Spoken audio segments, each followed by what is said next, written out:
కాంగ్రెస్ వచ్చిందంటేనే కబ్జా, కాంగ్రెస్ వచ్చిందంటేనే బస్ దోపిడీ.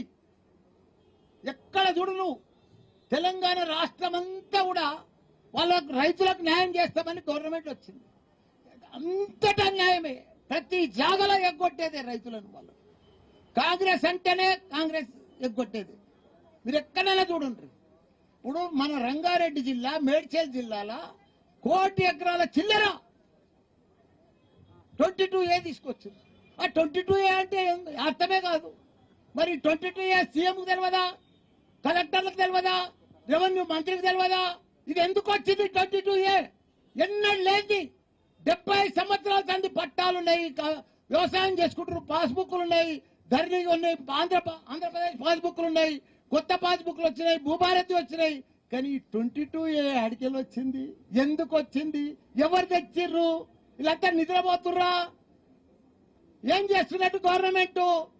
ఇంతమందిని అల్ల కొల్లం రియల్ ఎస్టేట్ వ్యాపారస్తులను, భూస్వాములను, వ్యవసాయం చేసుకుంటున్న రైతులను, ఏదైనా చిన్న చిన్న ప్రతి ఒక్క దాంట్లో 22A. మళ్ళా వాళ్ళే ఎంఆర్ఓ తానికెళ్ళి, ఆర్డీఓ తానికెళ్ళి, కలెక్టర్ తానికెళ్ళి, మంత్రి ప్రతి పైరవ్ చేసుకొని మళ్ళా రౌండ్ గా చక్రం కొడితే గానీ అది బయటికి వస్తలేదు. నిన్న మాత్రం దయదలిచి కనుకరించిండే మన సీఎం, నేను 22A ఉంటే అందరినీ కాపాడుతా అని.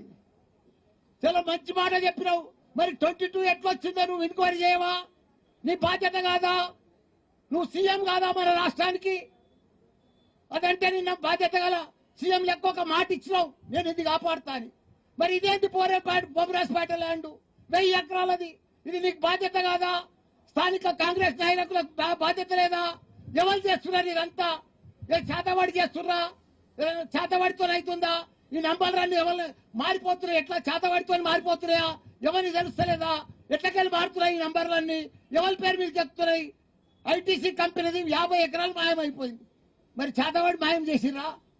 ఎట్లా మాయం చేసిర్రు? ఈ భూమి ఎవరి పేరు మీద పోయింది? ఎవరికి ఎక్కుతున్నది? ఎందుకు ఎక్కుతున్నది? ఎందుకు చేస్తున్నారు? 50 ఈయనది పాస్బుక్ 1975 లో ఉంది.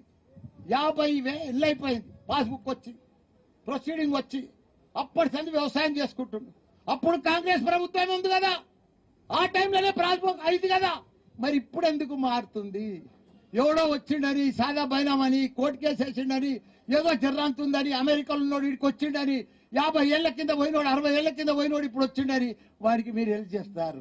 ఈ చిన్న చిన్న రైతులు 6 ఎకరాలు, 5 ఎకరాలు, 3 ఎకరాలు, 10 ఎకరాలు వ్యవసాయం చేసుకొని బతుకుతురు. దీనికి పాస్బుక్ వాల్యూ లేదా? ఈ ధరణికి వాల్యూ లేదా? భూభారతికి వాల్యూ లేదా? ప్రొసీడింగ్ కు వాల్యూ లేదా?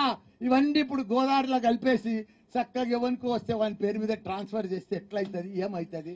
ఇవన్నీ మీరు గవర్నమెంట్ ఉందా లేదా? కలెక్టర్ ఉందా, ఆర్డీఓ ఉందా? అన్ని ఎంఆర్ఓనే మార్చేస్తాడా? ఏదనుకుంటే అది అవుతుందా? ఇట్లనే మమ్మల్ని చంపక తింటారా? ఇదే నా ప్రభుత్వం, ఇదే నా సీఎం, ఇదే నా మంత్రులు, ఇదే నా లెక్క?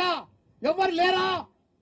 అంతా చూస్తుండగానే పగడి దొంగ లెక్క లూటీ చేస్తారా? ఈ భూములను అంతా మాయం చేసేస్తారా? భూములంతా పేరు మార్చేస్తారా? భూములంతా